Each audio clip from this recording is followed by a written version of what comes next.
My name is Moira Buckley. I am 68 years old. I spent 35 years as a hydrographic surveyor measuring lake bed shorelines and the invisible lines that tell people what belongs to them and what does not.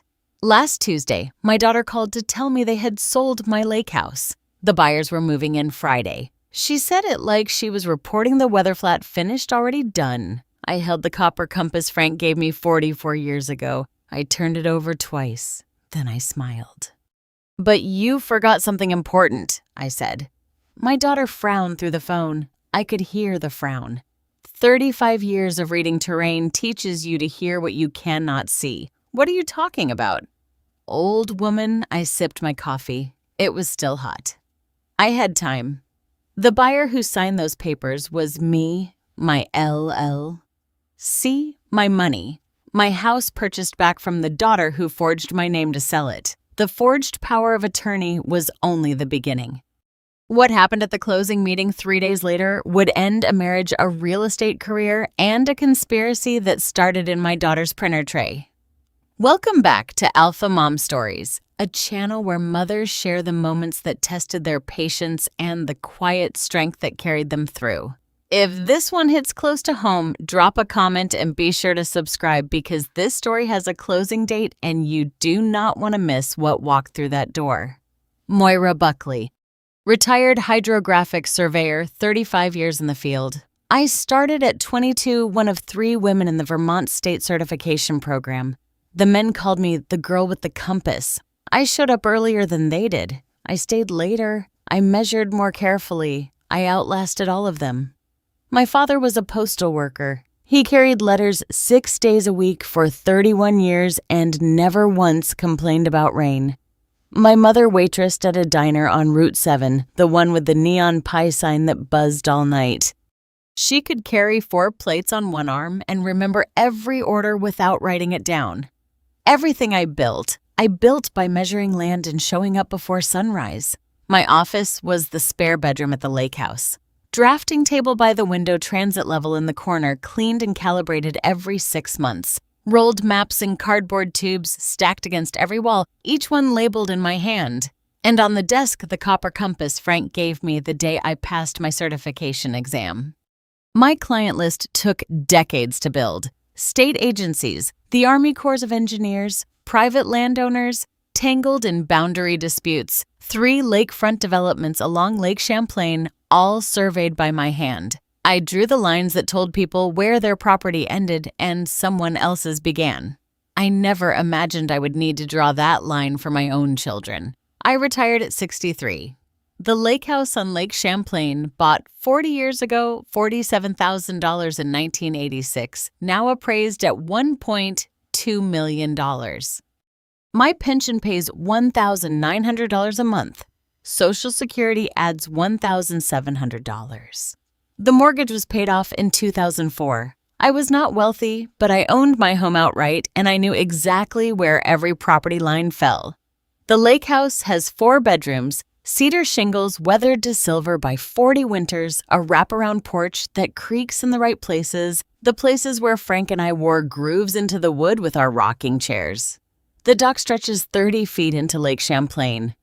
Frank built 2 Adirondack chairs by hand and set them at the end angled so you could watch the sun come up over the mountains without turning your head. The view runs east across the water to the Adirondacks, and on clear mornings the peaks look close enough to survey. Frank Buckley, civil engineer. He designed bridges the way other people write poetry, with patience, precision, and a faith that the structure would hold. We married when I was 26. We found the house together that same summer. A foreclosure listing, $47,000. The foundation was cracked. The roof leaked. Frank rebuilt the foundation himself. I surveyed the lot lines and filed the plat. We raised Jillian and Todd there. Frank proposed on that dock July 4th, 1984. He got down on one knee and the board cracked clean through. He fell sideways. I laughed. He asked anyway. I said yes anyway. He fixed the board the next morning.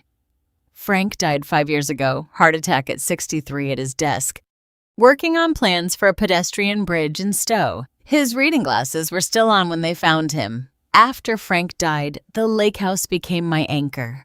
I sit on the dock every morning. I feed the ducks. I watch the sunrise. I maintain the house myself. Mow the lawn, repair the screens, paint the trim. At 68, I climb a ladder for the gutters, twice a year. People said I should sell downsize move somewhere manageable, but they did not understand. That house is not real estate. It is the last place Frank's hands touched. Jillian Buckley Pratt, my daughter, 42 years old, licensed real estate agent for 12 years with her own small agency in South Burlington. 3 desks, a copier, and a framed motivational poster about closing deals. She married Derek Pratt when she was 28. They have 2 children, my grandchildren, 10 and 7. I love them in the way grandmothers do, completely and without condition. Derek Pratt, 44 property developer. He started Pratt Development LLC 8 years ago with 2 projects. The first was a 12-unit condominium in Winooski. It ran over budget by $190,000 and sold at a loss. The second was a lakefront renovation in Shelburne. That one ended in a contractor lawsuit and left $380,000 in outstanding debts. Creditors were calling daily. Their marriage operated like a small business with a bad balance sheet. Jillian provided the real estate license and the local connections. Derek provided what he called vision. Projects that sounded compelling on paper and collapsed the moment they touched dirt. They had refinanced their own home twice. Their credit cards were maxed. Jillian's view of me was practical and cold. Mom is 68. She's sitting on a $1.2 million asset. She mows her own lawn. She climbs ladders. She feeds ducks. That house is 4 bedrooms for 1 woman. Derek at dinner one evening, leaning into his wine glass like a man rehearsing a speech. Your mother's lake house could solve everything. Jillian looked at him. She already knew what he was thinking. She'll never agree. Derek leaned back, smiled. Then we don't ask. My daughter married a man who sees houses as assets and people as obstacles. I had met his type before at boundary disputes. They always believed the line should move because they wanted to. Derek's plan unfolded over 3 weeks. He laid it out the way a developer drafts a site plan. Neat, logical, and built on ground he did not own. Step 1, the power of attorney.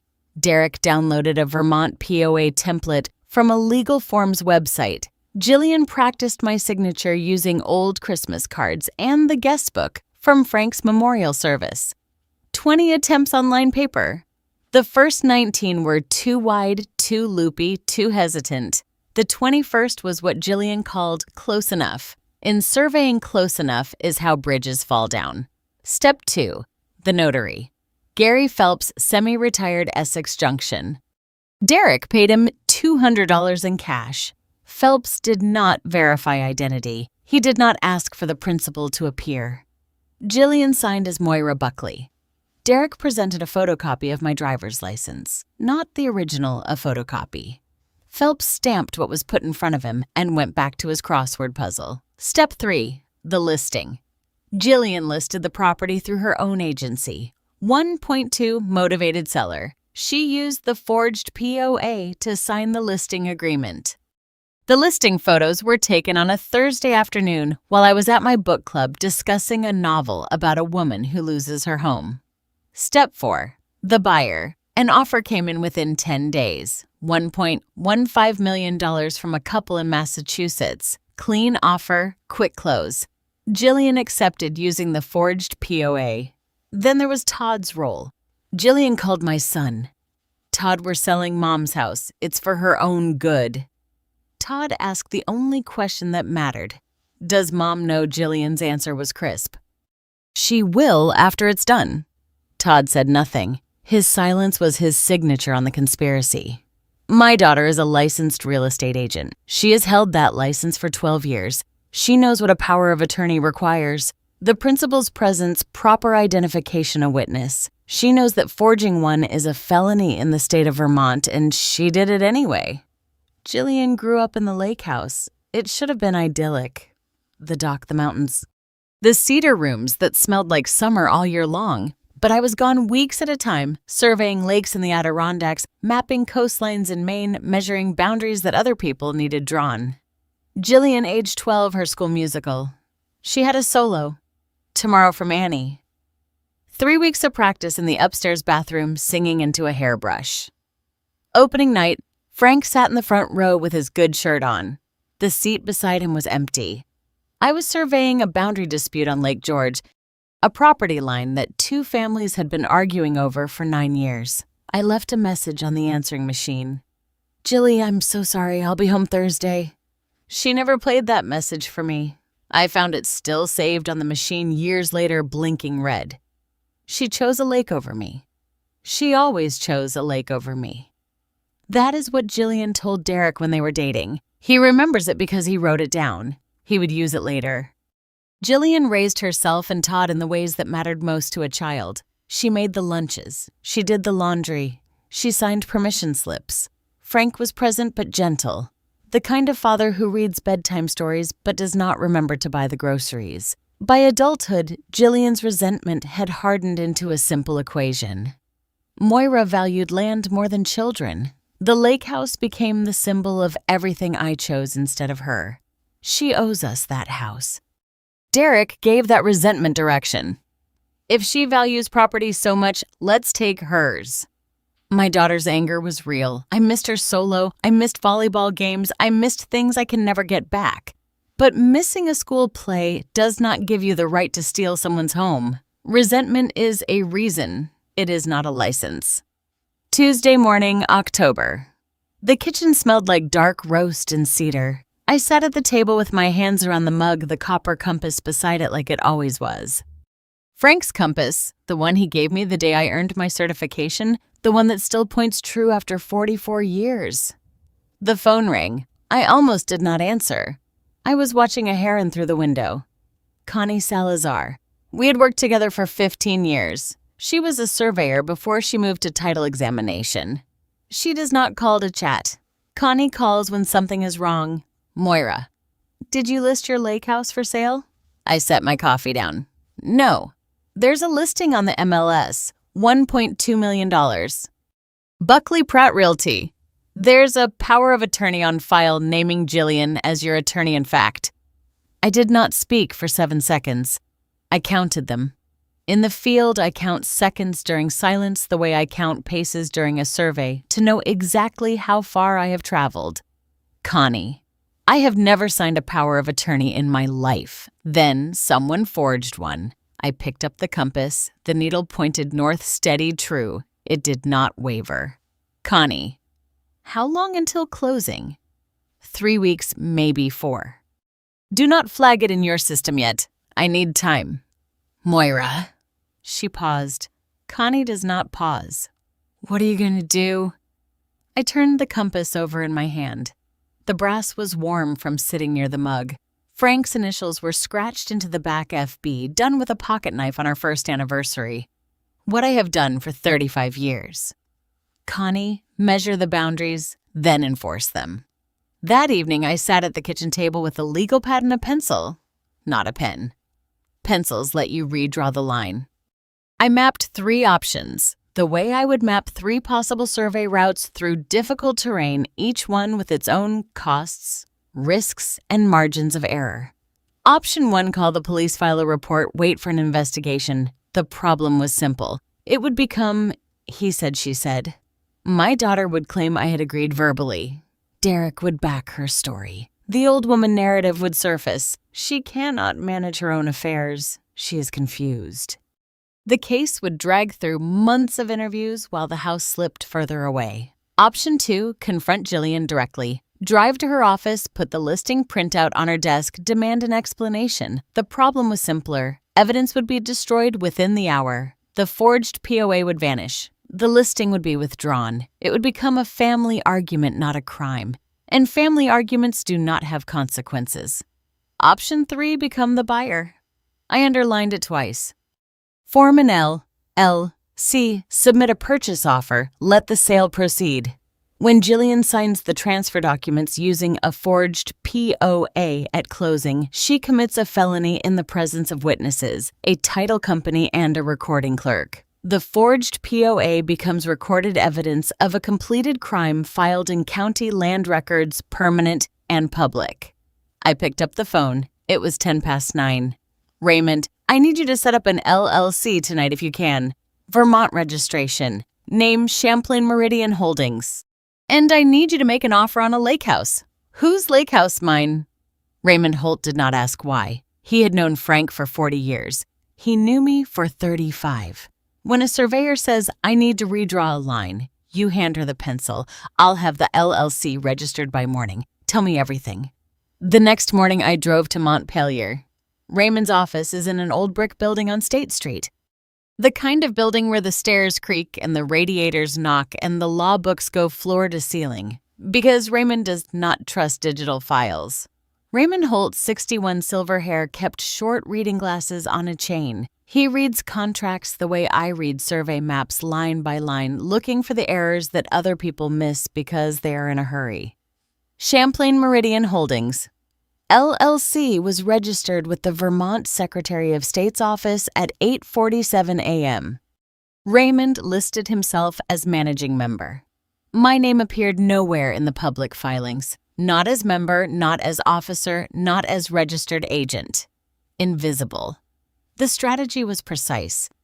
Raymond would submit the purchase offer through a buyer's agent in New York, someone Jillian had never met and would never think to question.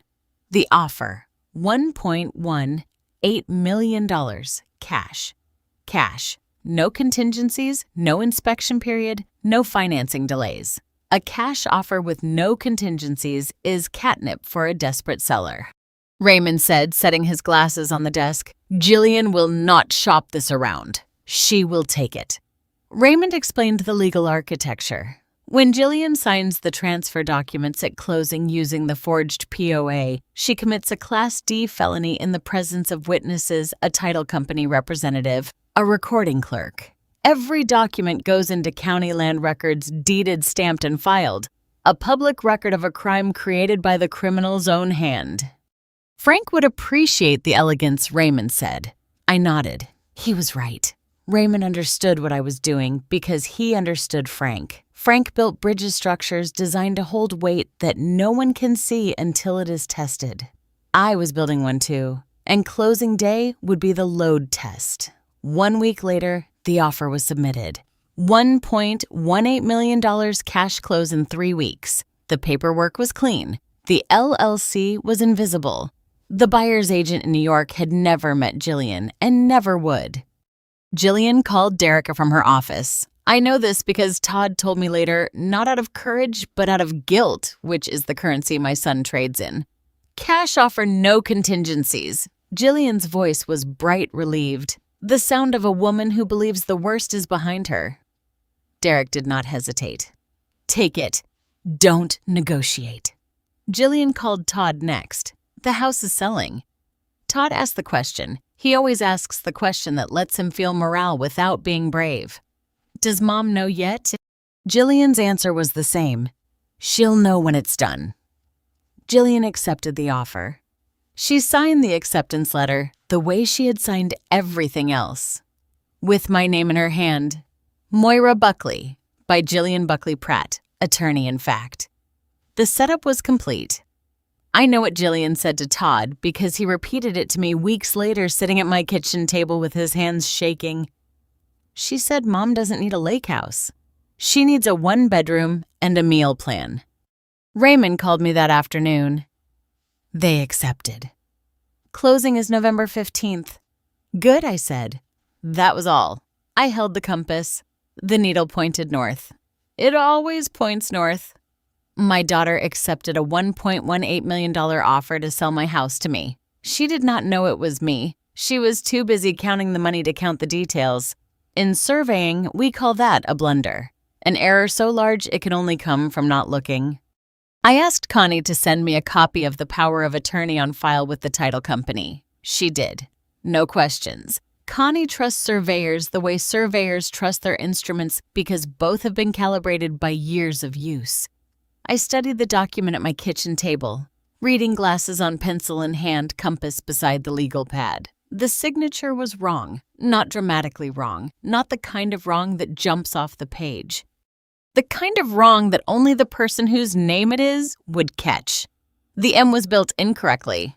I start my M with a downstroke from the top.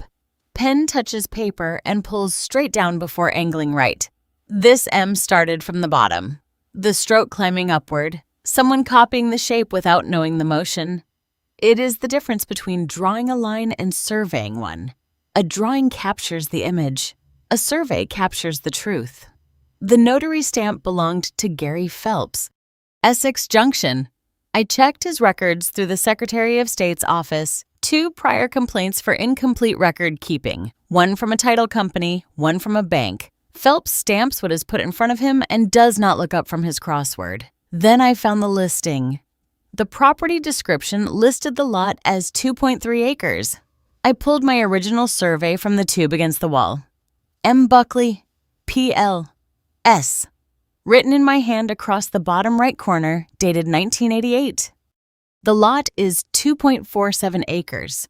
The listing omitted the 0.17 acre riparian easement along the eastern shore. Jillian had not read the survey. My daughter listed my property without reading the survey. A real estate agent who does not read the survey is like a surgeon who does not read the chart.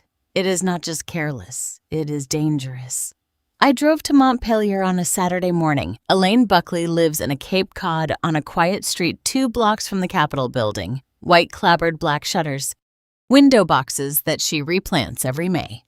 Frank's older sister, 67 silver hair, she pins up with the same tortoiseshell clip she has worn since 1985, makes pie from scratch because she does not believe in store-bought crust.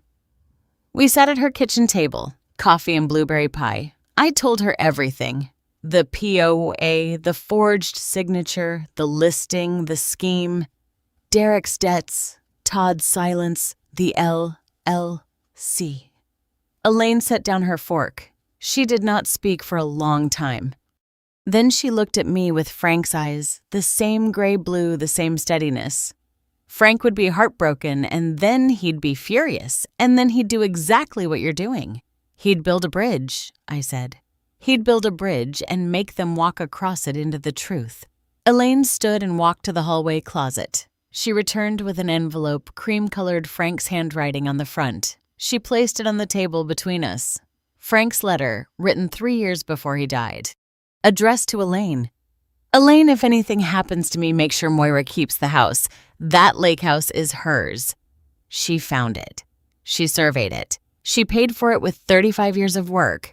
Don't let anyone tell her it's too much house for one woman. It's exactly the right amount of house for Moira. I read the letter. My hands were steady. They are always steady, surveyor's hands. Frank knew. Not about Jillian, not about the scheme, but he knew the house needed protecting. He had measured the risk the way he measured load-bearing capacity. Quietly, precisely, and years in advance. I want to pause here. My daughter forged my signature on a power of attorney to sell the lake house my husband and I built together over 40 years. She listed it through her own agency for $1.2 million. Her husband designed the scheme. My son knew and said nothing. And the buyer who signed those papers, that was my LLC, I was buying my own house back. If you have ever had a family member try to take what you built, stay with me. Because closing day is coming. Subscribe and drop a comment below. I want to hear your story too. Todd Buckley, my son. 39 years old. High school science teacher at Champlain Valley Union. He teaches biology ecosystems, food chains, the way one disruption cascades through an entire system. He understands consequences. He studies them for a living. He knew what Jillian was doing was wrong. He knew it the way he knows that removing a keystone species collapses a habitat. He knew it, and he did nothing. After school one afternoon, Todd drove past the lake house. He did not stop. He sat in his car on the shoulder of the road, engine idling, and looked at the dock. He told me this later. He remembered fishing with Frank on Saturday mornings, worms in a coffee can, Frank's old rod with the bent reel. He remembered me teaching him to read a compass when he was 8. I knelt beside him on the dock and put the compass in his small hands. Todd, north is always north. The compass doesn't care what you want it to say. He drove away, then he called Jillian. Jill, I don't feel right about this. Mom is 68. She climbs ladders. We're protecting her. But the POA. Todd, stop. Her voice had the edge of a woman who has already decided. Either you're with the family or you're not. Todd said nothing again. It was a pattern he had perfected since he was 10. The quiet agreement of a boy who never learned that silence in the presence of wrong is not neutrality. It is permission. My son is not a bad man. He is a weak one, and in some ways that is harder to forgive. Because a bad man acts from conviction. A weak man acts from the absence of it. Todd's silence did not build the conspiracy, but it gave the conspiracy room to breathe. Derek sat in his home office with the door closed. The desk was covered in unopened envelopes. 3 from law firms, 2 from banks, 1 from the Vermont Attorney General's office. That one he had turned face down. The total was $380,000. $240,000 to a contractor in Shelburne who had filed a mechanic's lien. $90,000 to a bank holding a construction loan on the Winooski condos. $50,000 across 4 credit cards. All maxed. All accruing interest at rates that would make a mathematician wince. Derek's father lost their house in 1996. Foreclosure. Derek was 14. He came home from school and found his mother crying at the kitchen table. The bank notice was on the counter next to the salt shaker as if it were a grocery list. They moved to a rental in Plattsburgh, 2 bedrooms for 4 people. His father never recovered, not financially, not in any other way. Derek swore it would never happen to him, never again, but he was bad at building. He was good at wanting to build. There's a difference, and the difference is $380,000. The lake house sale math was clean. He had run it a dozen times. $1.18 million minus closing costs, commissions, and transfer taxes equaled roughly $1.12 million net. Pay the debts. $380,000. Purchase a condominium for Moira, $300,000. Invest the remainder $440,000 in a new development project in Stowe. Derek's math was clean. His morality was not. He had mapped the money down to the dollar. What he had not mapped was the law. Or the fact that the woman he was stealing from had spent 35 years mapping things more carefully than he ever could. He confirmed the closing date on his calendar, leaned back in his chair, breathed. He breathed. That was his first mistake. You do not relax before the survey is complete. Sunday dinner at Jillian and Derek's house 2 weeks before closing. I went. I smiled. I ate roast chicken with rosemary and complimented the potatoes. I played with my grandchildren. Helped the 10-year-old with a puzzle, let the 7-year-old show me a drawing of a horse that looked like a dog. I told her it was beautiful. It was. After dinner, I excused myself to use the restroom. The hallway passes Jillian's home office. The door was open. The printer sat on the credenza and there was paper in the output tray. The top sheet stopped me. Power of attorney, state of Vermont, my name, my address, my date of birth, and at the bottom of the page, Jillian's practice signatures. 20 attempts in blue ink, some crossed out with single lines, some crossed out with heavy scribbles, some circled. The 21st attempt circled twice with a check mark beside it, and 2 words in Jillian's handwriting close enough. My hands were steady. They are always steady. Surveyor's hands do not shake. I picked up the sheet. I folded it once, then twice. I placed it in my jacket pocket next to the copper compass. I returned to the dining room. I sat down. I picked up my coffee. Jillian was talking to Derek about me as if I were not in the room. She glanced at me, then looked at her husband and said, "What are you talking about, old woman? Mom doesn't need a lake house. She needs a 1-bedroom and a meal plan." I heard it. I sipped my coffee. I said nothing. I sat at my daughter's table with her practice signatures in my pocket and her contempt in my ears. She called me old woman. I let her finish her wine and I drove home with 21 attempts to forge my name folded next to the compass Frank gave me when I was 24. In surveying, we call this a control point, a fixed, verified position from which all other measurements are taken. That printer tray was my control point. Every measurement I made from that night forward was anchored to those 21 signatures and the 2 words my daughter wrote beside the last one close enough. The next morning, I was at Raymond's office before he unlocked the door. He arrived at 8:15 with a paper cup of coffee and his briefcase under his arm. He did not seem surprised to see me. I placed 4 items on his desk. 1, the practice signature sheet from Jillian's printer tray. 2, the forged power of attorney copied from Connie's title company file. 3, my original boundary survey showing 2.47 acres against the listing's 2.3 acres. A 0.17 acre discrepancy that proved Jillian never consulted the survey. 4, Frank's letter to Elaine. Raymond put on his reading glasses. He read everything. 30 minutes. I waited in the chair across from his desk with the same patience I had learned at survey sites. The patience of a woman who knows that accuracy cannot be rushed. Raymond removed his glasses, set them on the desk. This is comprehensive. The practice signatures prove intent. She did not sign your name once by accident. She practiced it 21 times. The POA forgery is provable through handwriting analysis. The boundary discrepancy proves Jillian never consulted your survey before listing the property, and the LLC purchase creates a complete paper trail from forged authorization to recorded deed. Then he laid out the closing day plan. Step 1. Let the closing proceed. Jillian signs as attorney-in-fact in the presence of witnesses. Step 2. After all documents are signed, the LLC attorney reveals the buyer's identity. Step 3. Present the forged POA, the practice signatures, and the boundary discrepancy. Step 4. Offer a choice. Cooperate voluntarily and face the consequences, or face them in criminal court. Raymond laid it out the way Frank used to lay out bridge plans, step by step, load-bearing, no wasted material. Every element supported the next nothing decorative, nothing extra. 1 week before closing. November had turned the maples bare and the lake the color of pewter. Jillian and Derek sat at their kitchen table planning how to spend money that was not theirs. I know this because Todd was there. Todd was always there. Present at the planning, absent from the objecting. Derek had a spreadsheet open on his laptop. $380,000 to creditors day 1 before they can file anything else. Jillian nodded.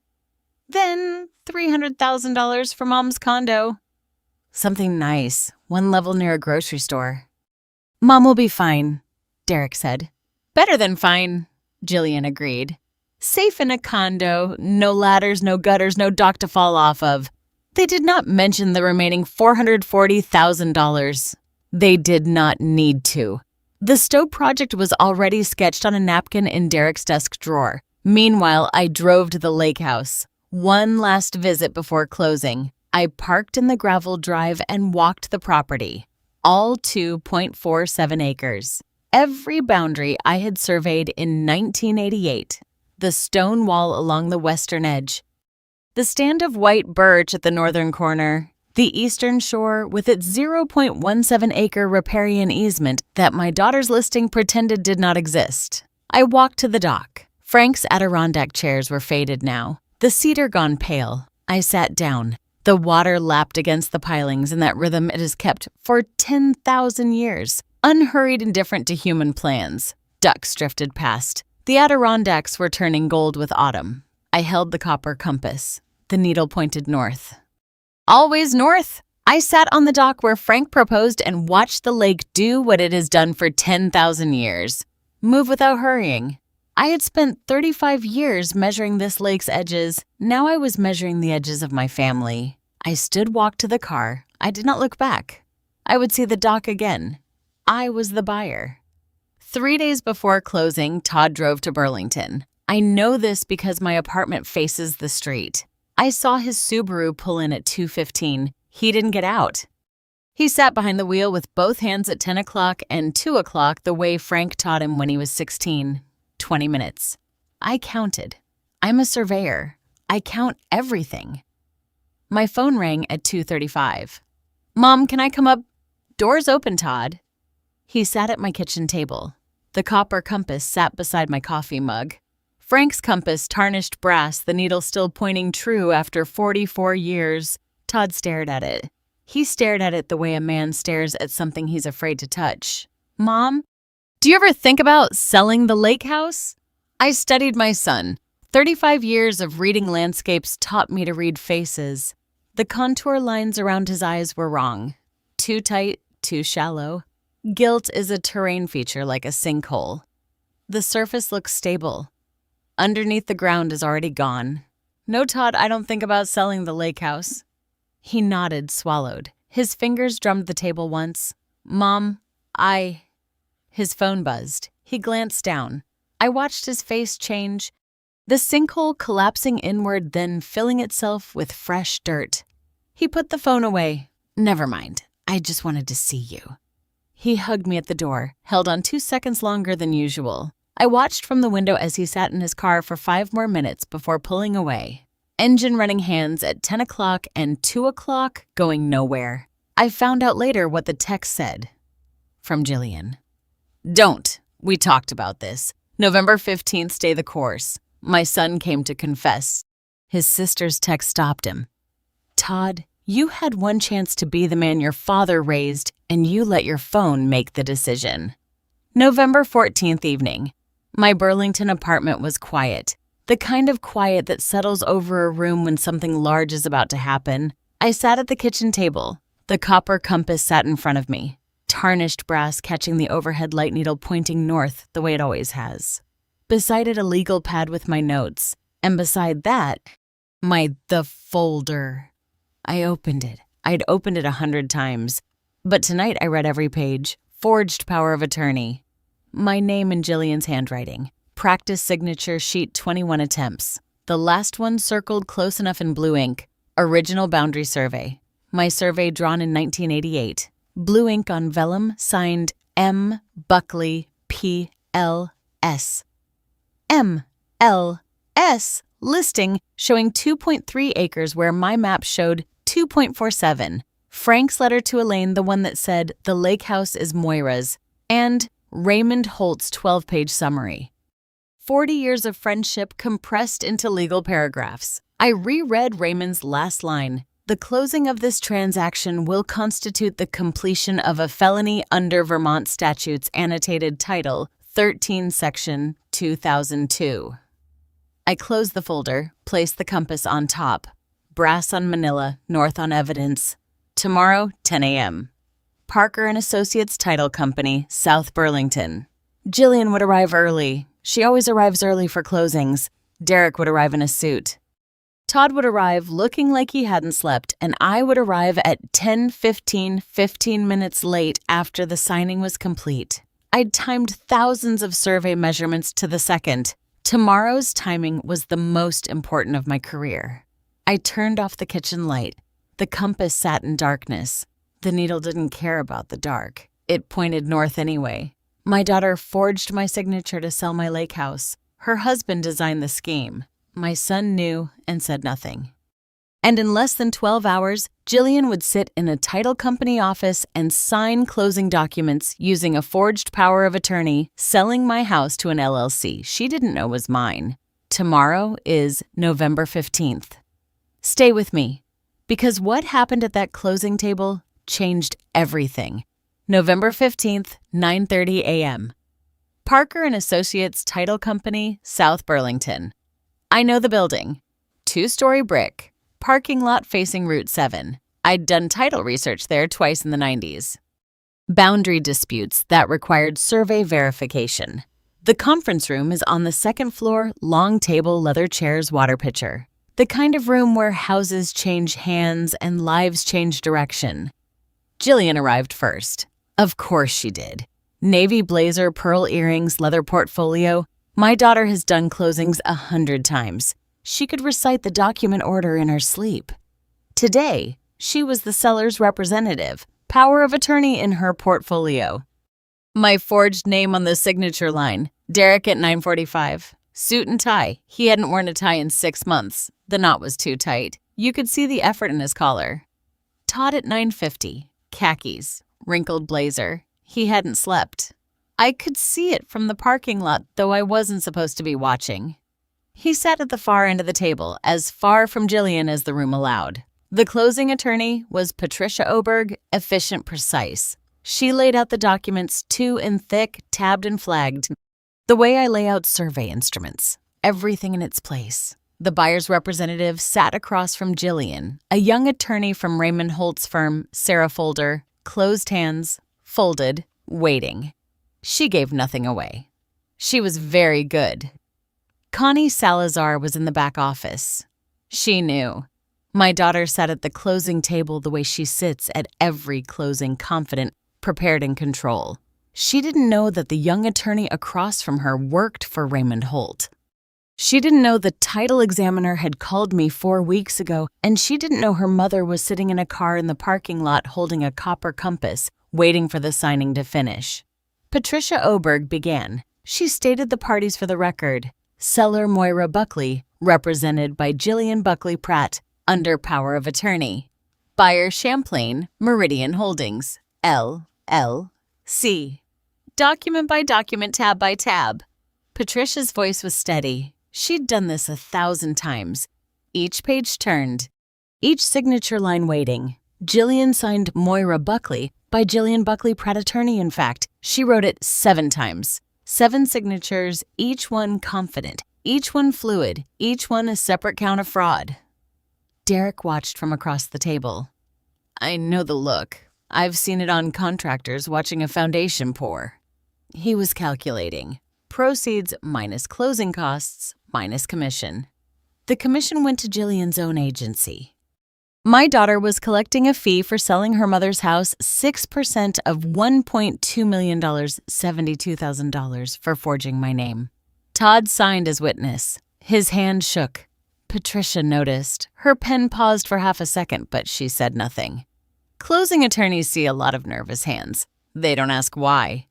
Sarah signed for the LLC Clean Professional. Her pen moved the way a good surveyor's moves. No hesitation, no wasted motion. She gave nothing away. Patricia read the settlement statement. Net proceeds. $1, $18,400. Cashier's check to be issued to the seller. Jillian reached for the check. Sarah spoke. Quiet. Level. Before we distribute proceeds, I need to introduce someone. Jillian's hand stopped 3 inches from the check suspended. There's a moment in every survey when you know the measurement is about to change everything. When the transit locks onto a point that redraws the entire map. Sarah's voice was that transit, and the point she was about to lock onto was me. Sarah stood. She smoothed her jacket. She spoke to the room the way Raymond must have trained her. Clear, unhurried, every word. Carrying weight. Champlain Meridian Holdings, LLC, is represented by the law firm of Raymond Holt and Associates. The sole owner of the LLC has requested to be present for the completion of this transaction. She turned to the conference room door and opened it. I walked in. Gray jacket, surveyor's boots, the same boots I'd worn on 1,000 lake shores. The copper compass was visible in my breast pocket, tarnished brass against gray wool. My folder was under my arm. I sat at the head of the table. I set the folder down. I placed the copper compass on top of it. Brass on manila needle pointing north. Jillian's went white, then red, then white again. 3 colors in 4 seconds. I've watched weather change on Lake Champlain. I have never seen it change that fast. Derek's chair pushed back 6 inches. Involuntary. The way a body moves when the ground shifts. Todd closed his eyes. Mom, Jillian started. Good morning, Jillian. I used my survey site voice level professional, the voice that reads coordinates to a chain crew in 40-knot wind. Good morning, Derek. Good morning, Todd. Silence. Patricia Oberg looked from me to Jillian. Her pen was still. For the record, the buyer of this property, Champlain Meridian Holdings, LLC, is my company. I am the sole owner. The house you just signed over to the buyer, you signed it back to me. Jillian's mouth moved. That's not possible. You sold a house that wasn't yours. The buyer who signed those papers was me. I watched understanding arrive on my daughter's face the way I've watched weather arrive on Lake Champlain. Slowly at first, then all at once. I opened the folder. Jillian, you represented yourself as my attorney in fact. I'd like to discuss that power of attorney. I placed the POA on the table. The forged document, my name in Jillian's careful handwriting. Then, beside it, the practice signature sheet from her printer tray. 21 lines, 21 attempts. 21 attempts to forge my signature. The 21st is circled with a check mark. You wrote, close enough, beside it. Jillian stared at the sheet. Her mouth opened, closed, opened again. No sound came out. My daughter, who has never been at a loss for words at a closing table, had nothing to say. Derek leaned forward. Now hold on. That could be anything. I looked at him calm the way I look at a property corner that someone has tried to move. Derek, I spent 35 years signing survey maps. My signature appears on over 4,000 certified documents filed with the state of Vermont. Everyone is on record. Any forensic analyst can compare this forgery to those originals in about an hour. Would you like me to arrange that? Derek went quiet. His jaw worked. His hands went flat on the table. Patricia Oberg turned to Jillian. Her voice was professional, but I could hear the edge. She had been a closing attorney for 20 years. She knew what she was looking at. Mrs. Buckley Pratt is the power of attorney on file with this office. Authentic, Jillian said. Nothing. Todd put his head in his hands. The posture of a man who knew this moment was coming and hoped it wouldn't. My daughter is a real estate agent. She sat through 100 closings. She knows what a forged POA means. She knows it in her bones, in her license, in every continuing education course she's ever taken. She knew, and she did it anyway. I turned to the notary record. The notarization on this power of attorney was performed by Gary Phelps. His record states the signing occurred at my residence, 714 Lakeshore Drive. I was home that entire day. I placed the security camera printout on the table. I have a security camera at the front entrance. This still is date stamped. My driveway was empty all day. No one visited. No one signed anything at my kitchen table. I placed a second document beside it. The POA was signed somewhere else. My guess your kitchen table, Derek, since the notary form was completed in your handwriting. I placed the handwriting comparison, Derek's signature from a loan application, which is public record, next to the handwriting on the notary form. The slant was identical. The spacing was identical. The lowercase g, with its distinctive open loop, was identical. Derek's face drained. You can't. I can, and I did. I spent 35 years reading documents. I've testified as an expert witness in 4 boundary disputes where documents were falsified. I know what forged paperwork looks like. Then I placed the MLS listing beside my original survey. The MLS listing describes this property as 2.3 acres. My survey, which I drew in 1988, shows 2.47 acres. The listing omits a 0.17-acre riparian easement along the eastern shore. That's a material misrepresentation on a property disclosure. Jillian's voice cracked.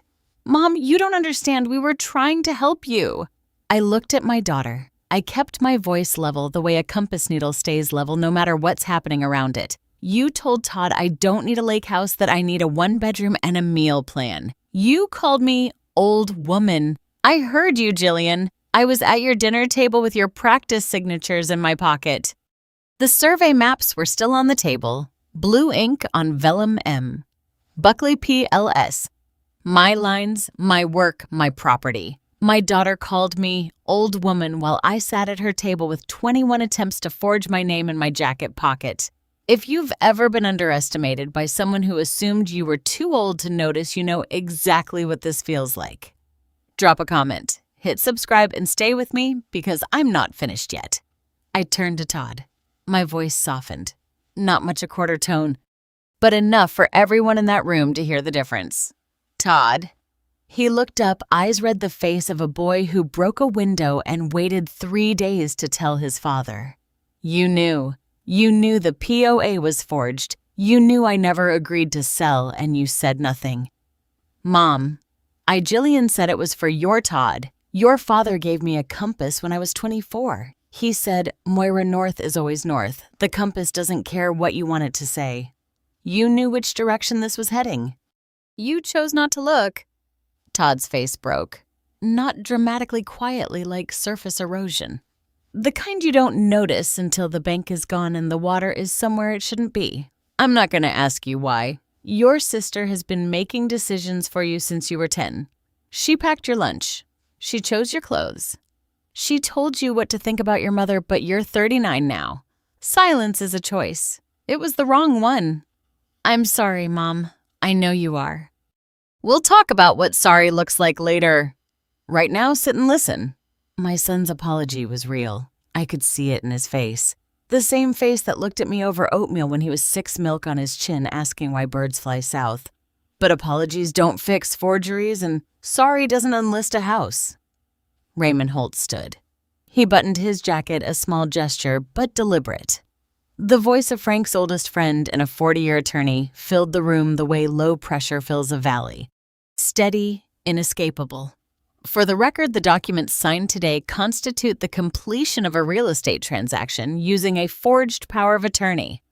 Under Vermont statutes, annotated title, 13, Section 2002. This is forgery, a felony carrying up to 10 years. Additionally, the transaction constitutes fraud under Title 13, Section 2001.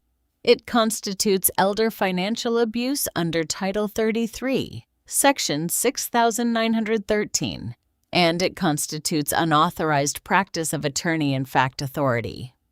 Each document signed today is a separate count. He turned to Derek. His voice didn't change. It didn't need to. Mr. Pratt, the evidence indicates you designed this scheme, procured the notary, and completed the notary form in your own handwriting. Under Vermont law, that makes you a co-conspirator to each of these charges. He turned to Todd, same measured tone. Mr. Buckley, you were aware of the forged POA and participated as a witness to this closing. Your level of involvement will be for law enforcement to assess. Raymond placed his business card on the table, centered it the way I center a benchmark on a survey monument. Mrs. Buckley has not yet filed criminal charges. She is giving you the opportunity to consult attorneys of your own choosing. I would recommend you use it. I stood beside Raymond Compass and my pocket folder closed. You forgot something important. I'm the one who drew the property lines, and I know exactly where they end. And where the law begins. Jillian's voice broke. Mom, you can't do this. We're your children. I looked at my daughter. You are my children. And you forged my name, sold my house, and called me old woman. Being my children doesn't make you above the law. It makes this worse. Jillian stood. Her chair scraped back against the tile, a sound like a survey stake being pulled from frozen ground. You want to talk about what's fair? Her voice filled the conference room. It bounced off the water pitcher.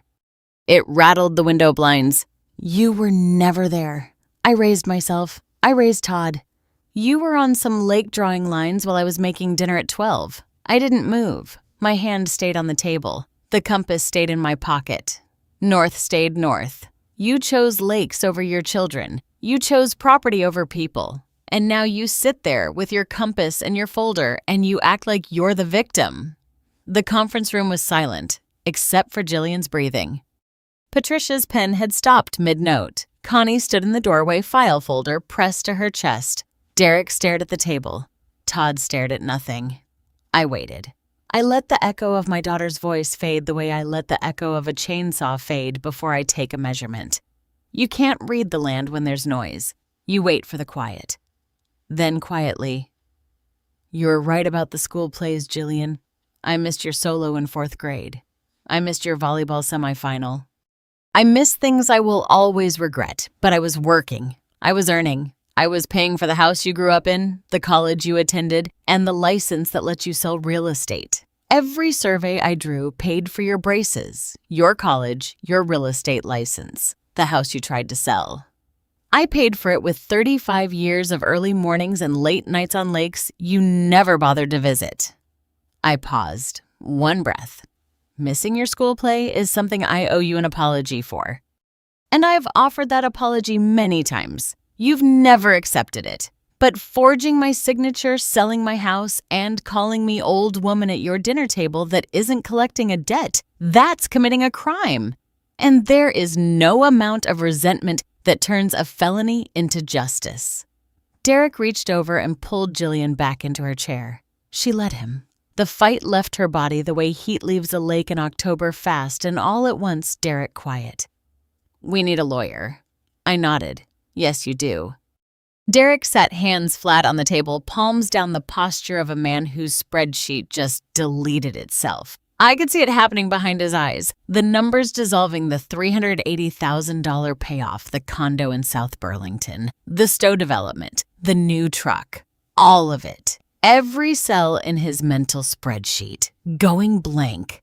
How did you know Connie Salazar? She examined the title for the buyer's lender. She's been my colleague for 15 years. We surveyed the Lake Willoughby watershed together in 2004. Derek closed his eyes. The title examiner. You built a scheme to sell a surveyor's house without checking who examines the titles. We check the benchmarks before we start the survey, Derek.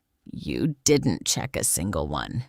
He looked at his hands. For 1 second, just one, he wasn't a developer. He wasn't a schemer. He wasn't a man with a spreadsheet and a plan. He was a 14-year-old boy watching his father lose their house in Rutland. I knew the story. Jillian had told me years ago. Bank took the house.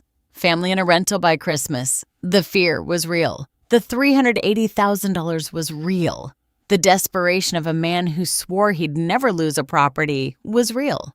He didn't apologize. That second passed. His hand moved to his phone. His thumb found the screen. The developer returned, already texting, already calculating, already looking for the next angle. Some people learn from the survey. Some people just move the stake. The conference room was still. Jillian sat with her arms crossed, jaw tight, staring at the far wall. Derek was texting his attorney, thumbs moving fast, the only part of him still functioning. Todd stared at the table like it held answers. It didn't. It held documents. I stood.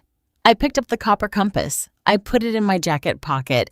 The weight of it, small, certain, familiar, settled against my ribs. I turned to Jillian. Jillian, you are my daughter. I love you. I will always love you. I missed your school plays. I missed your volleyball games. Those are my failures, and I own them. I paused. But I didn't steal from you. I worked for you. Every survey I drew paid for your braces, your college, your real estate license, the house you tried to sell. I paid for it with 35 years of early mornings and late nights on lakes you never bothered to visit. I turned to Derek. You owe $380,000. That's your problem, not mine. Not my house. I turned to Todd. Todd, you had a chance to tell me. You drove to Burlington. You sat at my table. You almost said it. Your phone buzzed and you stopped. I held his eyes. I'll give you one more chance, not today, but eventually, to be the man your father raised. Don't waste it. I picked up the folder, closed it. Manila edges aligned. This property remains in my name. The LLC purchase is voided. The evidence has been documented and preserved. What happens next legally is up to the state of Vermont. What happens next as a family is up to you.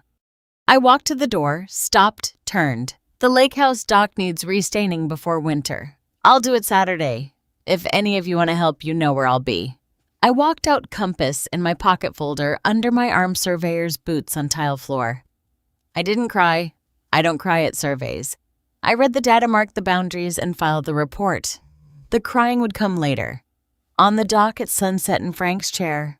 But not here. Not in front of them. Within 6 weeks, the survey was complete. Every line drawn, every consequence measured. Jillian. The Vermont State Police opened an investigation in late November. Charges filed in December. Forgery, fraud, elder financial abuse. Her real estate license was suspended pending adjudication. Her agency listings were transferred to a colleague in Essex Junction. The Burlington Free Press ran the story on December 12th. Real estate agent charged with forging mother's signature to sell lakefront home. 4 paragraphs. Front page of the local section. My daughter's professional photo beside a photo of the lake house. 2 images that should never have been on the same page. Derek. Co-conspirator charges. The investigation uncovered the notary arrangement and the handwriting match. His development company's debts became public record during discovery. $380,000 spread across 3 creditors who'd been patient and were now not. The Stowe project evaporated. The condo listing was withdrawn. Todd. No criminal charges. He cooperated fully. Provided the text messages from Jillian confirmed the timeline testified to what he knew and when he knew it. His relationship with me was fractured, but not severed. Short phone calls, careful words, 2 people learning to stand on ground that had shifted beneath them, rebuilding. Gary Phelps. Notary commission revoked by the Secretary of State's office. He cooperated with prosecution and me. Full ownership retained. Raymond placed the lake house in an irrevocable trust. Raymond Holt as trustee. The property can never be sold, transferred, or encumbered without my explicit in-person witnessed authorization. No power of attorney, no exceptions, no shortcuts. December. First snow on the Adirondacks. The mountains across the lake turned white overnight, the way they do every year, the way they did when Frank was alive, the way they will when I'm not. I drove to the lake house, walked the gravel path, stepped onto the dock. Frank's Adirondack chair. I sat. The water was still winter quiet. The ducks had gone south. The mountains stood white against a pewter sky. The copper compass sat in my palm needle pointing north, always north. Elaine visited Saturday. We restained the dock together. 2 women in their late 60s, brushes in hand, cedar stained sharp in the cold air. Our breath made small clouds. Frank would love this, Elaine said. Frank would complain about the cold and then stay until it was done. We laughed. The sound carried across the water. Nothing else did. Todd came in January alone. He brought sandpaper and a bag of stainless steel screws. He helped me repair a loose board on the dock, the same board Frank cracked the night he dropped to one knee with a ring and a question. My son fixed the board his father broke. It's not forgiveness yet. It's a beginning, and beginnings are measured 1 board at a time. I sat in the lake house study. The copper compass rested on the mantelpiece. Tarnished brass steady needle. 44 years of pointing true. Survey maps stood in rolled tubes against the wall. Frank's engineering books lined the shelf. I spent 35 years drawing boundary lines for other people. The most important boundary I ever drew was my own between what my children owed me and what they could take from me. A compass points north. It doesn't negotiate. Neither do I spring, came the way it always comes to Lake Champlain, slowly, then all at once. I volunteered at the Burlington Senior Center. The class was called Understanding Your Property Rights. 8 women sat in the first session. I brought copies of boundary surveys. I explained easements, deeds, powers of attorney, what they mean, what they protect, what happens when someone forges one. I spent 35 years teaching land where its edges were. Now I teach people. The surveys are different. The precision is the same. That's my story. 4 weeks of silence, 1 copper compass, and a closing meeting that redrew every line. If this story reminded you to check your deed or to call your mother, do it today. Drop a comment, hit subscribe, and I'll see you in the next one.